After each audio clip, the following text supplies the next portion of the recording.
و کرم اور لطف و احسان سے ماہ رمضان المبارک کی رحمتوں اور برکتوں بھری ساعتوں میں نماز تراویح پڑھنے کی ہمیں سعادت حاصل ہوئی، اور آج 7ویں شب ہے۔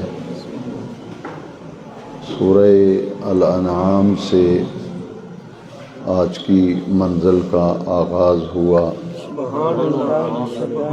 اور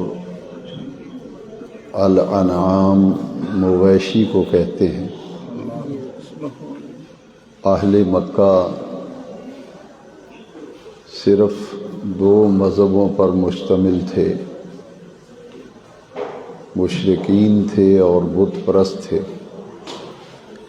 جبکہ مدینہ منورہ کے گرد و نواح میں یہودیوں کی آبادیاں تھیں اور عیسائیوں کی کچھ بستیاں تھیں، لیکن مکہ شریف میں کوئی یہودی اور کوئی عیسائی نہیں تھا، وہاں صرف مشرکین تھے اور بت پرست تھے۔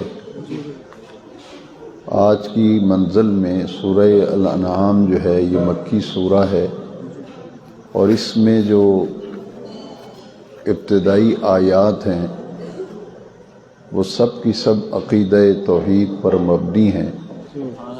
اہل مکہ کی عقائد کی اصلاح مقصود تھی، اس لیے رب ذوالجلال نے اس صورت میں اکثر مضامین جو ہیں وہ عقیدہ توحید پر مبنی ہیں، اور شرک اور بت پرستی کا بطلان جو ہے وہ آج کی منزل میں گزرا ہے۔ پچھلی منزلوں میں جو ہم نے تراویح میں قرآن مجید کا حصہ اب تک سماعت کیا ہے، اس میں یہ بات واضح کر دی گئی کہ جو لوگ بت پرستی اور شرک کے گناہ کے اندر مبتلا ہوتے ہیں، حقوق اللہ میں سے سب سے بڑا گناہ جو ہے وہ شرک ہے، اور قرآن مجید میں اسے ظلم عظیم سے تعبیر کیا گیا۔ اور 3 طبقات ہوتے ہیں پچھلی منزل میں، خاص طور پہ سورہ بقرہ کے آغاز میں، بلکہ پہلے 2 رکوعوں کے اندر انہی لوگوں کا ذکر ہے۔ ایک تو کافر جو کھلا کھلا اللہ کا انکار کرنے والے اور اللہ کو نہ ماننے والے، آخرت کو نہ ماننے والے، انبیاء، فرشتے، ملائکہ، ان کا کسی پر بھی اعتقاد و اعتماد نہیں ہوتا، تو وہ تو سیدھے سیدھے کفر کرتے ہیں، انکار کرتے ہیں۔ ایک طبقہ ایسا ہے جو منافقین کا طبقہ ہے، جو کہ کلمہ بظاہر پڑھتے ہیں، نمازیں بھی پڑھتے ہیں، لیکن اندر سے وہ پوری طرح سے اسلام کو قبول نہیں کرتے۔ سورہ بقرہ کے آغاز میں ان کا بھی ذکر آیا، ان تینوں گروہوں کا، اور تیسرا گروہ جو ہے وہ ہے مومنین کا۔ کافر، مومن اور منافق، تینوں کا ذکر سورہ بقرہ کے آغاز میں آیا۔ پہلے کافروں کا ذکر کیا گیا، ان الذین کفروا سواء علیہم اانذرتہم ام لم تنذرہم لا یؤمنون، کہ جو لوگ کافر ہیں آپ انہیں ڈرائیں یا نہ ڈرائیں برابر ہے، وہ تو ایمان نہیں لائیں گے۔ اور ایک طبقہ وہ ہے وَمِنَ النَّاسِ مَن يَقُولُ آمَنَّا بِاللَّهِ وَبِالْيَوْمِ الْآخِرِ وَمَا هُمْ بِمُؤْمِنِينَ، یہ درمیان والا طبقہ ہے جس کا سورہ بقرہ میں آغاز میں ذکر آیا کہ کچھ لوگ یہ کہتے ہیں کہ ہم ایمان لائے اللہ پر اور آخرت کے دن پر، وَمَا هُمْ بِمُؤْمِنِينَ، حالانکہ وہ حقیقت میں مومن ہے ہی نہیں، ان کے پاس ایمان ہے ہی نہیں۔ تو یہ درمیان والا طبقہ جو ہے اسے منافق کہا گیا۔ اور ایک ہے مومن، جو صاحب ایمان لوگ ہیں۔ پچھلی منزل میں ایمان والوں کے لیے اللہ کریم نے جو انعامات جنت میں رکھے ہیں، آخرت میں رکھے ہیں، ان کا تذکرہ بھی گزرا، اور جو کفار کو عذاب دیا جائے گا اس کا ذکر بھی جگہ جگہ آیا، وَلَهُمْ عَذَابٌ عَظِيمٌ وَلَهُمْ عَذَابٌ عَلِيمٌ، کئی مقامات پر کہ ان کے لیے بڑا دردناک عذاب ہے جو عالم کفر ہے، جو کفار ہیں۔ اور منافقین کی جو سزا ہے وہ بھی پچھلی منزل میں ہم سن چکے ہیں، ان المنافقین فی الدرک الاسفل من النار۔ یہ 2 دن پہلے منزل گزری ہے، اس میں یہ بتایا گیا کہ جو منافق ہوں گے وہ جہنم کا جو سب سے نچلا طبقہ ہوگا وہاں ہوں گے۔ مدینہ منورہ میں منافقین جو ہے ان کی ایک تعداد تھی جو حضور کے ساتھ نمازیں بھی پڑھتے تھے، کلمہ بھی پڑھتے تھے، لیکن جب باہر نکلتے تھے تو معاذ اللہ نبی کریم علیہ السلام کے بارے میں ایسی گفتگو کرتے تھے۔ وہ یہ کہتے تھے کہ دیکھیں ان کے ساتھ ہم نمازیں بھی پڑھتے ہیں، ان کے پاس کلمہ بھی پڑھتے ہیں، بیٹھتے بھی ہیں، ان کو ابھی تک یہی نہیں پتہ کہ ہم اندر سے انہیں مانتے ہیں۔ تو یہ منافقین کا طبقہ تھا جس کا ذکر پچھلی منزلوں میں بھی گزرا اور آئندہ منزل میں بھی آئے گا۔ آج کی منزل سے جو متعلقہ باتیں ہیں وہ میں عرض کر رہا ہوں کہ ان کے متعلق پچھلی منزل میں گزر گیا کہ منافق جو ہیں وہ سب سے نچلے طبقے میں ہوں گے، اور منافق جو ہیں ان کا طریقہ سورہ بقرہ کے آغاز میں بیان کیا گیا کہ جب وہ ایمان والوں کے پاس آتے ہیں تو کہتے ہیں ہم تمہارے ساتھ ہیں، اور جب کفار کے پاس جاتے ہیں دوسرے لوگوں کے پاس تو کہتے ہیں نہیں ہم تو ویسے ہی ان کے ساتھ ساتھ رہتے ہیں، اصل میں تو ہم تمہارے ساتھ ہیں اندر سے۔ اور بعض ایسے منافق تھے وہ یہ کہتے تھے کہ ہم تو مذاق کرتے ہیں، یہ جو ان کے ساتھ نمازیں پڑھتے ہیں، کلمہ پڑھتے ہیں، چونکہ اندر سے تو ہم مانتے نہیں ہیں، یہ تو ہم مذاق کرتے ہیں۔ تو جیسے انہوں نے معاذ اللہ مکاری کی اور مکاری سے دھوکہ دینے کی کوشش کی تو اللہ تبارک و تعالیٰ نے ان کی مکاری کو عیاں کیا، اور سورہ آل عمران کے اندر وہ مقام گزر گیا۔ اللہ کریم نے فرمایا کہ اب وقت آ گیا ہے کہ میں طیب اور خبیث جو ہیں ان کو الگ الگ کر دوں گا۔ وہ مسجد میں خبیث بھی نماز پڑھ رہے تھے اور طیب بھی پڑھ رہے تھے، اور اسی جماعت کی صف میں طیب بھی کھڑے ہیں اور خبیث بھی کھڑے ہیں۔ یہ لفظ قرآن میں ہے، کسی کو تکلیف اگر ہوتی ہے تو پھر یہ لفظ جو ہے یہ قرآن شریف کا لفظ ہے، ما کان لیذر المؤمنین علی ما انتم علیہ حتی یمیز الخبیث من الطیب۔ یہاں منافق کو قرآن میں خبیث کہا گیا اور مومن کو قرآن میں طیب کہا گیا۔ تو نبی کریم علیہ السلام پھر منبر پہ تشریف لائے اور آپ نے فرمایا کہ جتنے بھی اس وقت مسجد میں منافق ہیں انہیں نکال دو، اور فرمایا کہ نکل جاؤ جتنے بھی منافق ہو۔ تو کوئی نہیں اٹھا کیونکہ وہ یہ سمجھتے تھے کہ حضور کو پتہ ہی نہیں کہ ہم اندر سے ان کو مانتے نہیں ہیں۔ تو حضور نے پھر فرمایا جتنے منافق ہیں مسجد میں نکل جاؤ، تو ایک بھی نہیں نکلا۔ تو پھر حضور نے کیا کیا کہ حضور ایک ایک منافق کا ترتیب وار نام لیتے تھے۔ حضور نے منافقین کے نام لیے اور پھر حضور فرماتے تھے نام لینے کے بعد قم، کھڑا ہو جا۔ وہ جس منافق کا حضور نام لیتے تھے وہ کھڑا ہوتا تھا تو حضور فرماتے تھے اخرج من المسجد، نکل جا مسجد سے۔ تو ان میں عورتیں بھی تھیں اور مرد بھی تھے، منافق مرد بھی تھے اور منافق، تو حضور نے ان عورتوں کا بھی نام لے لے کر ان کو مسجد سے نکال دیا، اور جو مرد منافق تھے ان کو بھی مسجد سے نکال دیا۔ اور قرآن مجید میں انشاءاللہ آئندہ مقام پر میں تفصیل سے عرض کروں گا، 28ویں پارے میں باقاعدہ سورہ ہے، سورہ منافقون، اور سورہ منافقون میں یہ بات واضح کی گئی اذا جاءک المنافقون کہ محبوب صلی اللہ علیہ وسلم جب آپ کے پاس منافق آتے ہیں تو کہتے ہیں نشہد انک لرسول، ہم گواہی دیتے ہیں کہ آپ اللہ کے رسول ہیں۔ تو آپ بتائیے نبی پاک اللہ کے رسول ہیں یا نہیں؟ ہے نا؟ تو پھر ذرا غور سے سن لینا. حضور فرماتے ہیں یہ جو آیت نازل ہوئی کہ محبوب یہ آئیں گے آپ کے پاس اور آتے ہیں اور کہتے ہیں کہ ہم گواہی دیتے ہیں آپ کے اللہ کے رسول ہیں. واللہ یشہد انہم لکاذبون. اللہ فرماتا ہے کہ میں گواہی دیتا ہوں یہ جھوٹ بول رہے ہیں.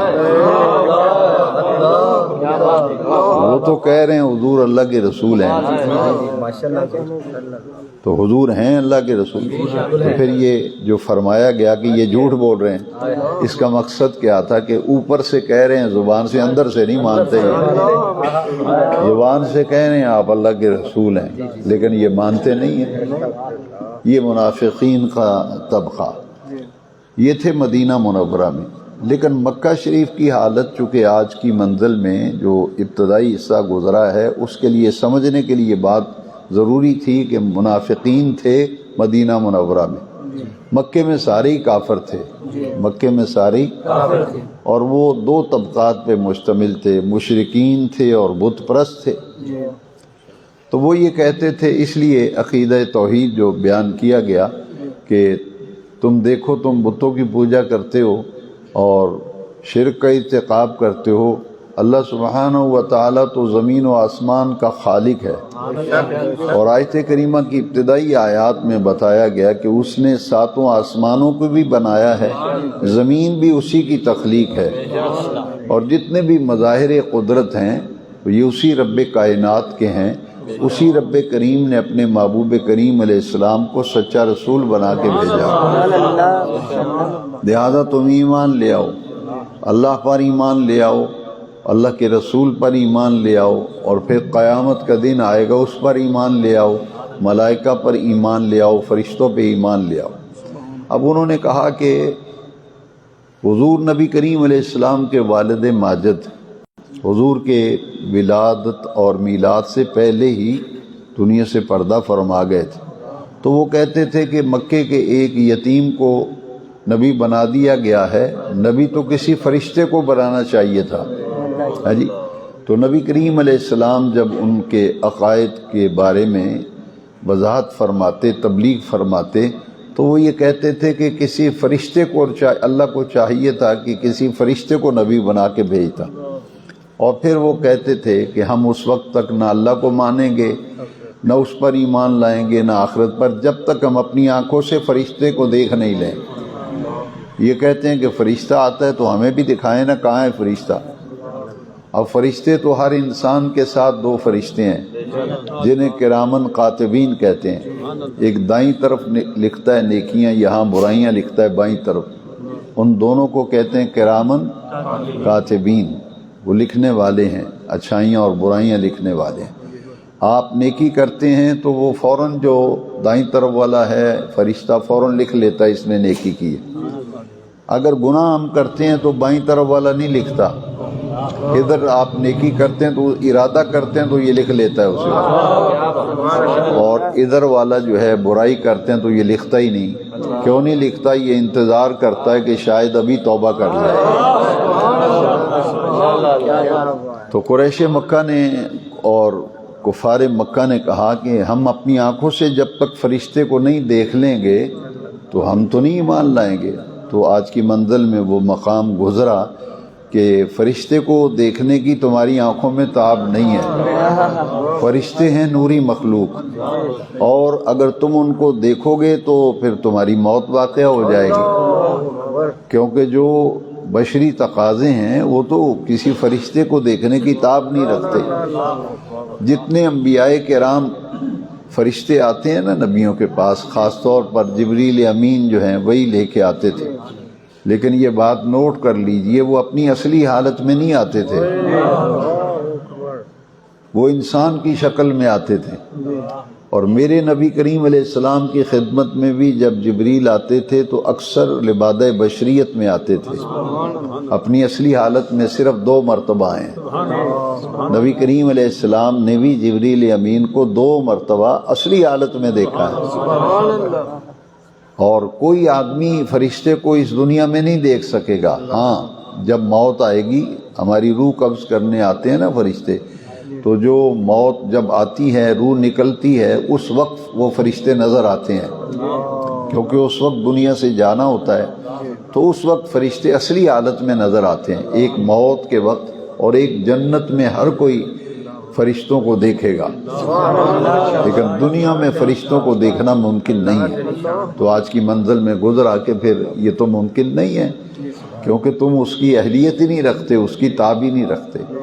اور پھر جب جبریل امین حضور کے پاس آتے تھے تو لبادہ بشریت میں آتے تھے۔ میں آپ کو ایک واقعہ سناتا ہوں جس سے آج کی منزل کا جو ابتدائی حصہ ہم نے سنا ہے، کئی رکوعوں پر مشتمل ہے یہ سارا، اس کا صحیح ادراک ہو جائے گا کہ نبی کریم علیہ السلام ایک مرتبہ تشریف فرما تھے اور ایک آدمی حضور سے سوال جواب کرتا تھا۔ وہ سوال کرتا، حضور جواب دیتے، وہ سوال کرتے، حضور جواب دیتے۔ تو صحابہ کرام کو بڑا تعجب ہوا کہ یہ سوال کرتا ہے اور جب حضور جواب دیتے ہیں تو یہ تصدیق بھی کرتا ہے کہ آپ نے ٹھیک جواب دیا ہے، یہ ہے کون؟ تو صحابہ کرام نے جب غور سے دیکھا تو حضور کے ایک صحابی تھے، داہیہ قلبی رضی اللہ عنہ، حضور کے صحابی۔ تو وہ حضور نے ان سے پوچھا، جب وہ چلے گئے سوال جواب کر کے، اور سوال جب اس لیے کرنے آتے تھے کہ میں سوال کروں گا، حضور جواب دیں گے، جتنے بیٹھے ہوئے غلام ہیں سب کو ان مسئلوں کا پتہ چل جائے گا، ان سب کی تعلیم ہو جائے گی۔ تو جب وہ چلے گئے تو حضور نے فرمایا، جانتے ہو یہ سوال کرنے والا کون تھا؟ تو سب صحابہ نے کہا جی ہاں حضور جانتے ہیں، یہ تو داہیہ قلبی تھے، جو آپ کے صحابی ہیں یہ داہیہ قلبی تھے جو سوال کرے۔ حضور مسکرائے، فرمایا نہیں، یہ جبریل امین اور یہ تمہاری تعلیم و تربیت کے لیے آیا تھا۔ تو حدیث شریف میں ہے کہ جبریل امین اکثر انہی کی شکل میں آتے تھے، اور حضرت مریم کے پاس بھی فرشتے آئے، قرآن مجید میں ہے حضرت مریم، لیکن اصلی شکل میں نہیں آئے، جیسا کہ قرآن میں گزرا ہے فتمثل لہا بشرا سویا۔ حضرت مریم کے پاس آئے تھے تو ایک خوبصورت جوان کی صورت میں، نوجوان لڑکا، خوبصورت، صحت مند اور قدآور، اس صورت میں آئے تھے۔ تو حضرت مریم نے جب انہیں کمرے میں دیکھا تھا تو انہوں نے کہا تھا معاذ اللہ، میں اللہ کی پناہ لیتی ہوں، میرے کمرے میں یہ کیسے آ گیا؟ تو وہ چونکہ جبریل تھے نا، انہوں نے کہا کہ اے مریم گھبرائیے مت، انا رسول و رب کے، میں آپ کے پروردگار، آپ کے رب کا بھیجا ہوا ہوں، میں تو اللہ کا بھیجا ہوا ہوں۔ آپ سمجھ گئیں کہ یہ کوئی ملک، فرشتہ، اس کو عربی میں ملک کہتے ہیں، اور ملک کی جمع ہے ملائکہ، یہ تو فرشتہ ہے۔ وہ آئے تھے انسانی شکل میں، فتمثل لہا بشرا سویا، بشر کی شکل میں، بندے کی شکل میں آئے تھے۔ تو آج کی منزل میں کفار مکہ کا جواب دیا گیا، ان کا منہ بند کیا گیا کہ تم کہتے ہو کہ جب تک ہم اپنی آنکھوں سے فرشتے کو نہیں دیکھ لیں گے ہم ایمان نہیں لائیں گے، تو تمہارے اندر تاب کب ہے؟ ساتھ اس کے وہ ذرا حضرت موسیٰ علیہ السلام کا واقعہ ساتھ رکھیں، بات سمجھنا آسان ہوگا۔ حضرت موسیٰ علیہ السلام نے عرض کی تھی رب ارینی انظر الیک، یا اللہ مجھے اپنا آپ دکھا، میں تیرا دیدار کرنا چاہتا ہوں۔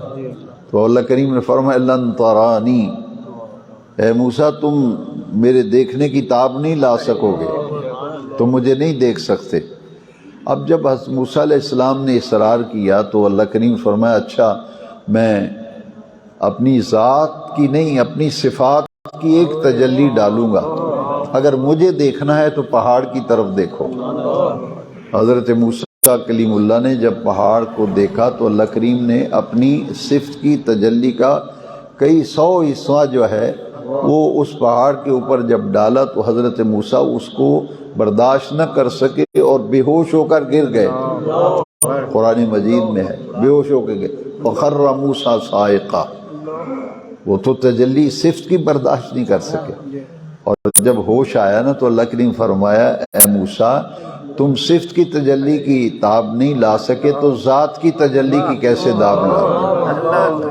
تو اللہ کریم نے ہمارے نبی کریم علیہ السلام کو بغیر حجاب کے اپنا دیدار عطا کیا، تو حضور نے اللہ کا دیدار کیا معراج کی شب۔ تو جو اللہ کی صفاتی تجلی کی تاب نہیں لا سکا، اور فرشتے جو ہیں وہ تو نوری مخلوق ہیں، تو ان کی تاب کیسے لا سکیں گے؟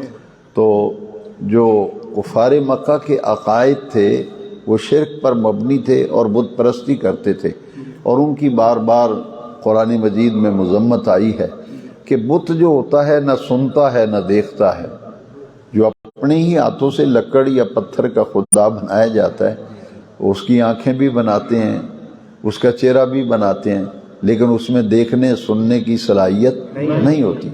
تو یہ آیات مقدسہ گزری ہیں کہ یہ جن کی تم پوجا پاٹ کرتے ہو یہ تو کسی چیز کے مالک و مختار نہیں ہیں، یہ تو دیکھنے کی طاقت نہیں رکھتے، بولنے کی طاقت نہیں رکھتے۔ ابراہیم خلیل اللہ علیہ السلام آج کی منزل میں گزرا ہے نا کہ آپ کی قوم جو ہے وہ شمس پرستی میں مبتلا تھی، آج کی منزل میں گزرا ہے، وہ سورج کی پوجا کرتی تھی، وہ چاند کی پوجا کرتی تھی۔ تو حضرت ابراہیم علیہ السلام نے آج کی منزل تراویح میں گزرا کہ انہوں نے کہا کہ اچھا اس سورج کو تم خدا کہتے ہو، ھذا اکبر، یہ تو بہت بڑا ہے، یہ تمہارا خدا بہت بڑا ہے۔ اور جب ڈوب گیا سورج، شام کو غروب ہو گیا، فرمایا یہ تو ڈوب گیا ہے، یہ کیسا تمہارا خدا ہے جو ڈوب گیا ہے؟ تو آپ اسی طرح چاند کا معاملہ، اچھا یہ سورج پرستی بھی تھی، چاند پرستی بھی تھی، ستارہ پرستی بھی تھی، شمس پرستی بھی، قمر پرستی، کواکب پرستی، شجر پرستی، حجر پرستی۔ کوئی ایک ایسی قوم تھی جو درختوں کی پوجا کرتی تھی، پیپل کے درخت جو ہے اس کے پجاری لوگ تھے۔ تو یہ سب جتنے بھی اللہ تبارک تعالیٰ کے سوا عبادت کرتے ہیں ان کو آج کی منزل کا ایک معتدب حصہ گزرا ہے کہ یہ بات یاد رکھ لو، یہ ساری چیزیں مخلوق ہیں، یہ ساری چیزیں، چاند بھی مخلوق ہے، سورج بھی مخلوق ہے، ستارے بھی مخلوق ہیں، ان کا خالق تو اللہ ہے، لہذا مخلوق عبادت کے لائق نہیں ہے، خالق عبادت کے لائق ہے۔ اللہ خالق کل شیء وہو علی کل شیء محیط۔ بار بار پچھلی منزل میں بھی اس منزل میں بھی یہ آیات آئی ہیں کہ اپنے رب کے بارے میں تمہارا عقیدہ کیا ہونا چاہیے، وہ قادر مطلق ہے، ہر چیز اسی کے قبضہ قدرت میں ہے، ہر چیز اسی کے قبضہ قدرت میں ہے، اس کے چاہے بغیر کچھ نہیں ہو سکتا۔ اب دیکھیں نا پچھلی منزل میں ہم نے تیسرے پارے میں یہ آیت کریمہ سماعت کی تھی، وَتُعِزُّ مَن تَشَاءُ وَتُذِلُّ مَن تَشَاءُ۔ عزت اور ذلت کا مالک تو اللہ ہے، وہ جسے چاہتا ہے عزت دیتا ہے، جسے چاہتا ہے ذلت دیتا ہے۔ اور قُلِ اللَّهُمَّ مَالِكَ الْمُلْكِ تُؤْتِي الْمُلْكَ مَن تَشَاءُ وَتَنزِعُ الْمُلْكَ مِمَّن تَشَاءُ۔ یہ ہے عقیدہ توحید، وہ سارے ملکوں کا مالک اللہ ہے، سارے ملکوں کا مالک یہ ہے۔ قُلِ اللَّهُمَّ مَالِكَ الْمُلْكِ، اے اللہ تو سب ملکوں کا مالک، تُؤْتِي الْمُلْكَ مَن تَشَاءُ، جسے چاہتا ہے ملک عطا کر دیتا ہے، وَتَنزِعُ الْمُلْكَ مِمَّن تَشَاءُ، اور جس سے چاہتا ہے ملک چھین لیتا ہے۔ پوری کائنات کا خالق اور مالک اور رب جو ہے وہ تو اللہ کی ذات ہے۔ اور پھر اس عقیدہ توحید کا یہ نمایاں پہلو ہے کہ ان میں سے کوئی بھی عبادت کے لائق نہیں۔ قریش مکہ، اہل مکہ بت پرستی بھی کرتے تھے، شرک کا ارتکاب بھی، تو اللہ کریم نے فرمایا کہ یہ جن کی تم عبادت کرتے پھرتے ہو اور یا جن کو تم بتوں کو خدا کے برابر سمجھتے ہو، یہ تو تمہارے اپنے ہاتھوں کے بنائے ہوئے ہیں، ان کی کیا حیثیت ہے؟ خالق وہ ہے، مالک وہ ہے، ہر چیز کا بنانے والا وہ ہے، پروردگار وہ ہے، رب وہ ہے۔ لہذا کفار مکہ سے کہا جا رہا ہے کہ ان میں سے کوئی بھی عبادت کے لائق نہیں ہے، کوئی بھی عبادت کے لائق، استحقاق عبادت صرف اللہ کا ہے۔ اسی لیے کلمہ طیبہ ہے لا الہ الا اللہ محمد الرسول اللہ۔ اس کا معنی کیا ہے کہ اللہ کریم کے سوا اس پوری کائنات میں کوئی عبادت کے لائق نہیں ہے، عبادت کسی کے لیے نہیں، سجدہ کسی کے لیے نہیں۔ تو یہی تو عقیدہ توحید تھا کہ جن کی تم عبادت کرتے ہو یہ تو اس لائق ہی نہیں ہے کہ عبادت کی جائے، یہ تو تراشے ہوئے تمہارے پتھر کے، لکڑ کے تراشے ہوئے تمہارے اپنے بنائے ہوئے ہاتھوں کے ہیں، ان میں کہاں صلاحی؟ خالق تو مالک اللہ کریم کی ذات ہے، اور جتنی بھی انسان کو تکلیفیں آتی ہیں، جتنی بھی پریشانی آتی ہیں، ان کا دور کرنے والا تو اللہ کریم ہے۔ یہ ہے کارساز حقیقی۔ ڈاکٹر سے اگر آپ نے دوائی لی ہے تو اس کی دوا سے اگر آپ کو آرام آیا ہے تو حقیقی شفا دینے والا تو اللہ ہے، اس دوا کو اس نے تمہارے لیے ذریعہ بنا دیا۔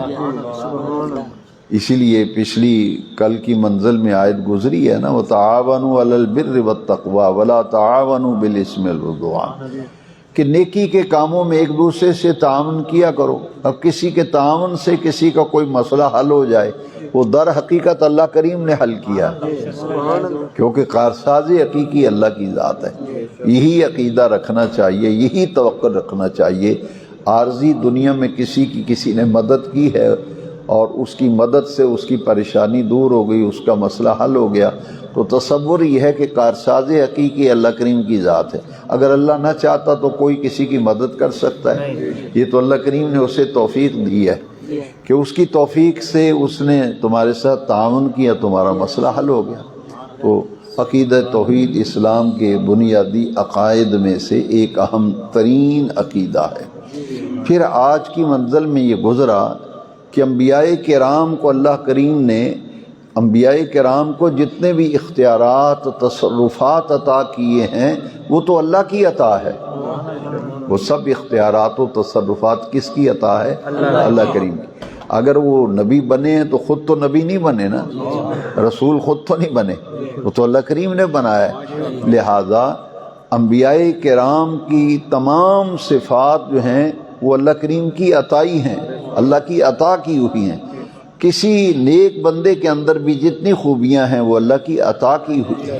لہذا ذاتی صفات کا مالک تو صرف اللہ تعالی ہے، اور اس نے اپنی شان کرم کے لائق جس کو جو خوبی عطا کی ہے وہ اللہ کی عطا ہے۔ اسی طرح آج کی منزل میں گزرا کہ اپنے آپ کوئی غیب کا علم نہیں جانتا۔ نبی کریم علیہ السلام آج کی منزل میں گزرا، کُلَّا اقول لکم عندی خزائن اللہ ولا اعلم الغیب، کہ ان سے کہہ دیجئے کہ میں خود جس طرح نبی نہیں بنا، خود رسول نہیں بنا، اسی طرح میں خود اپنے آپ تو خزانوں کا مالک نہیں ہوں، اور نہ میں خود غیب جانتا ہوں۔ تو یہ غیب کا علم بھی اللہ کی عطا ہے، نبوت بھی اللہ کی عطا ہے، رسالت بھی اللہ کی عطا ہے، خزانوں جو اللہ کریم نے دیے یہ بھی اللہ کریم کی عطا ہے۔ جیسا کہ بخاری شریف کی حدیث ہے، انی اوتیت مفاتیح خزائن الارض، کہ حضور نے فرمایا اللہ کریم نے مجھے زمین کے تمام خزانوں کی چابیاں دے دی ہیں۔ اب یہاں اس آج کی منزل میں جو آیت کریمہ گزری کہ میں تم سے کب کہتا ہوں، میں تم سے کب کہتا ہوں کہ میرے پاس آج خود خزانے ہیں، میں کب تم سے کہتا ہوں کہ میں آج خود غیب کا علم جانتا ہوں، یہ میں جانتا ہوں، یہ میرے رب کی عطا ہے۔ اگر خزانے ہیں میرے پاس تو یہ بھی میرے رب کی عطا ہے۔ سورہ جن میں وہ مقام آئے گا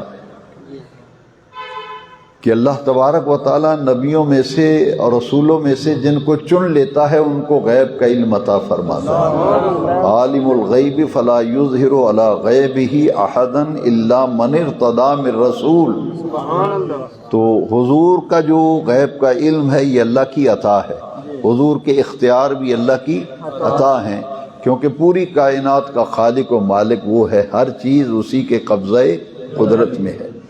اور میں نے کئی مرتبہ آسان کر کے سمجھایا کہ اللہ کی ذات جیسی کسی کی ذات نہیں، اور اس کی صفات جیسی کسی کی صفات نہیں۔ میں ایک مثال صرف دوں گا کہ اللہ کریم کی صفت ہے رؤوف اور رحیم۔ اللہ بھی رؤوف ہے، حضور بھی رؤوف ہے، اللہ بھی رحیم ہے، حضور بھی رحیم ہے۔ دیکھیے واللہ غفور الرحیم، اللہ غفور بھی ہے، رحیم بھی ہے۔ واللہ رعوف بالعباد، رعوف بھی اللہ کی صفت ہے اور رحیم بھی اللہ کی یہ صفت قرآن میں نبی کریم علیہ السلام کے لیے بیان کی گئی۔ تو اللہ بھی رحیم، حضور بھی رحیم، اللہ بھی رعوف، حضور بھی رحیم، تو کیا شرک ہو گیا؟ کیوں نہیں شرک ہوا؟ دیکھیے پہلے پوری آیت سن لیں۔ لقد جاءکم رسول من انفسکم عزیز علیہ ما عنتم حریص علیکم بالمؤمنین رؤوف الرحیم۔ سبحان اللہ۔ قرآن کی آیت بتا رہی ہے کہ ہمارے نبی پاک صلی اللہ علیہ وسلم رسول کریم علیہ الصلوۃ والسلام ایمان والوں کے لیے رؤوف بھی ہیں، ایمان والوں کے لیے رحیم بھی ہیں۔ سبحان اللہ، سبحان اللہ۔ اللہ بھی رؤوف، حضور بھی رؤوف، اللہ بھی رحیم اور حضور بھی رحیم۔ تو پھر شرک کیوں نہیں؟ اس لیے شرک نہیں ہے کہ اللہ کریم رؤوف و رحیم ہونے میں کسی کا محتاج نہیں۔ اور آسان چلو کر لیتے ہیں، اللہ کو کسی نے رؤوف و رحیم بنایا نہیں، اللہ کو کسی نے رؤوف و رحیم، اس کی یہ صفات ذاتی ہیں، اس کی صفات ذاتی ہیں۔ نبی کریم علیہ السلام خود رؤوف و رحیم نہیں بنے، حضور کو اللہ نے رؤوف و رحیم بنایا۔ اللہ کا رؤوف و رحیم ہونا ذاتی ہے، نبی کریم علیہ السلام کا رؤوف و رحیم ہونا اللہ کی عطا ہے۔ حضور اللہ کی عطا سے رؤوف و رحیم ہے، اور اللہ کا رؤوف و رحیم ہونا اس کی شان کے لائق ہے، حضور کا رؤوف و رحیم ہونا حضور کی شان کے لائق ہے۔ اور حضور کے علم کو اللہ کے علم سے اور حضور کے رؤوف و رحیم ہونے اور اللہ کے رؤوف و ہونے میں کتنا فرق ہے۔ ہمارا یہ ایمان و عقیدہ ہے، حضور کی ہر صفت عطائی ہے، اللہ کی تمام صفات ذاتی ہیں، لہذا شرک ختم ہو گیا کہ اللہ کی ذات جیسی کسی کی ذات نہیں اور اس کی صفات جیسی کسی کی۔ میں ایک اور مثال دے دیتا ہوں، اللہ کریم سمیع و بصیر ہے یا نہیں؟ اللہ سمیع بھی ہے اور بصیر بھی ہے۔ سبحان الذی اسری بعبدہ لیلا من المسجد الحرام الی المسجد الاقصی الذی بارکنا حولہ لنریہ من آیاتنا انہ هو السمیع البصیر۔ اللہ سمیع بھی ہے اور بصیر بھی۔ تو قرآن سنیے، قرآن کی دوسری آیت فَجَعَلْنَاهُ سَمِيًّا بَصِيرًا۔ اللہ کریم فرماتا ہے ہم نے ہر انسان کو سمیع اور بصیر بنایا۔ سمیع کا سننے والا اور بصیر کا معنی دیکھنے۔ اللہ سمیع و بصیر ہے، آپ بھی سمیع و بصیر ہیں سب، تو کیا آپ برابر ہیں؟ نہیں نا۔ اس لیے شرک نہیں ہے کہ بھئی اگر ہمارا سمیع اور بصیر ہونا اور اللہ کا سمیع و بصیر ہونا اتنا فرق ہے جو ایک پانی کے قطرے کو سمندر سے نسبت ہے، وہ بھی نہیں۔ پانی کے ایک قطرے کی نسبت جو سمندر سے ہے نا، یہ وہ بھی نسبت نہیں ہے۔ تو اللہ کریم تو بھائی سمیع و بصیر ذاتی طور پر ہے، ہم بس اتنا سمیع و بصیر، اتنا سنتے دیکھتے ہیں جتنا رب نے چاہا ہے، تو اتنا فرق ہے۔ لہذا صرف الفاظ کے چکر میں بات بات پہ شرک کے فتوے جڑ دینا، یہ بات پہلے سمجھ لینی چاہیے کہ اللہ کریم کی تمام صفات ذاتی ہیں، حضور کی تمام جو صفات ہیں وہ عطائی ہیں، وہ اللہ کی عطا کی ہوئی۔ لہذا عقیدہ توحید کی ضد ہے شرک، اور شرک کو قرآن میں کہا گیا ان الشرک لظلم عظیم، شرک جو ہے وہ بہت بڑا ظلم ہے، اور انما المشرکون نجس، کسی مسلمان کو مشرک کہنا کوئی معمولی بات ہے؟ ذرا غور کیجئے نا، مشرک تو ناپاک ہوتا ہے، انما المشرکون نجس، مشرک تو پلیت ہے، ناپاک ہے۔ اور ہمارے حضرت صاحب تو بڑی پیاری بات فرمایا کرتے تھے، فرماتے تھے جو بندہ نماز میں التحیات میں دن میں کتنی مرتبہ پڑھتا ہے، اشہد ان لا الہ الا اللہ وحدہ لا شریک لہ اشہد ان محمدًا عبدہ ورسولہ، فرماتے تھے اس کو مشرک کہنا یہ کتنی بڑی زیادتی ہے جو نماز میں کہہ رہا ہے۔ میں گواہی دیتا ہوں کہ اللہ کے سوا کوئی عبادت کے لائق نہیں، وہ اپنی صفات میں بھی اور ذات میں بھی وحدہ لا شریک ہے، اس کی ذات میں صفات میں کوئی اس کا شریک نہیں، اور واشہد ان محمدًا عبدہ ورسولہ، اور ہمارے نبی کریم محمد صلی اللہ علیہ وسلم اللہ کے خاص بندے اور اس کے رسول ہیں۔ تو جو حضور کو اللہ کا عبد خاص مانے تو اسے مشرک کہہ دینا، حضور اللہ کے عبد خاص ہیں، یہ ہے، یہ فرق ہے۔ اس کو سمجھنا چاہیے۔ الحمدللہ اہل سنت و جماعت وہ خوش نصیب طبقہ ہے جس کے تمام عقائد، تمام نظریات قرآن مجید کے عین مطابق ہے اور حدیث شریف کے عین مطابق ہے۔ اللہ تعالیٰ قرآن مجید کو ہمارے دل کی بہار بنائے۔ الصلاۃ والسلام علیک یا سیدی یا رسول اللہ وعلی آلک واصحابک یا سیدی یا خاتم النبیین۔ الحمد للہ رب العالمین والصلاة والسلام علی امام الانبیاء والمرسلین۔ ربنا آتنا فی الدنیا حسنة وفی الآخرة حسنة وقنا عذاب النار۔ ربنا تقبل منا صلواتنا وصيامنا وقيامنا وتصحرنا وإفطارنا وجميع أعمالنا الصالحة في شهر رمضان وغيره، وصلى الله تعالى على حبيبه الكريم وعلى آله وأصحابه أجمعين برحمتك يا أرحم الراحمين۔